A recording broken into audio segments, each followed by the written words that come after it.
We humans are immersed in a great ecological, social, political, and economic crisis. Everyone knows that. It is perceived every day. This crisis is also the triumph of models and systems that see nature as an infinite resource, models that seek only profit as an end, favoring the wealthy over the poor. However, this whole system is based on the idea that a piece of paper is worth something, and it does. This is because we created a collective belief that we can make these trades. In the same way we created this very powerful belief, we can also create other collective beliefs that make more sense in this century and take into account the never-before-seen risk of the extinction of our own species. Many scholars defend the idea that this moment we live in is a transition to a more collaborative and less selfish world, where people understand more deeply that there is no separation between the humankind and nature. All living beings are relational and part of the web of life. And that's why everything seems so chaotic and confusing now. That's because the models and associations we still use to see reality are linear and make no room for what is mystical and unexplainable. The last great revolution of Western thought was in the Enlightenment period. And the ways of thinking that were innovative at that time guide our institutions to this day. This intellectual movement took place in the 18th century, yes, a long time ago.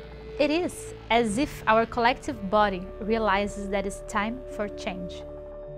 John Locke, Adam Smith, Descartes, Bacon, and Newton. These were some of the pioneers of the Enlightenment. It is worth remembering, therefore, that all these thinkers were white and European men. But what is this mind shift about? We used to see the world as a machine, but now we are realizing that planet Earth is a living organism, just like us, humans. Everything is entangled. What underpins the idea of relating our institutions and systems to machines? Where does this thought come from? This way of thinking comes mainly from the Newtonian Cartesian paradigm, which arose at that time, which says that to know the whole, one needs to divide it into parts, and that the planet functions as a machine. And as a machine, it is assumed that parts can be replaced or repaired. This system of thinking led us to find short-sighted solutions to urgent problems, such as treating pain with medicine that causes several other pains, choosing a profession that in the short term gives you money, but in the long run makes you sick, or use plastic, because isolating other factors is the cheapest and most practical material, although it takes time to decompose and ends up in the stomach of a sea turtle. This chain of ideas, which excludes intuition, ancestral knowledge, and feeling, is limiting our experience and making us sick. Seeing the world within the paradigm of complexity, a view that began to develop in the last century, seems to be the key to question the logic of the system. How can we engage in making other ways of life possible?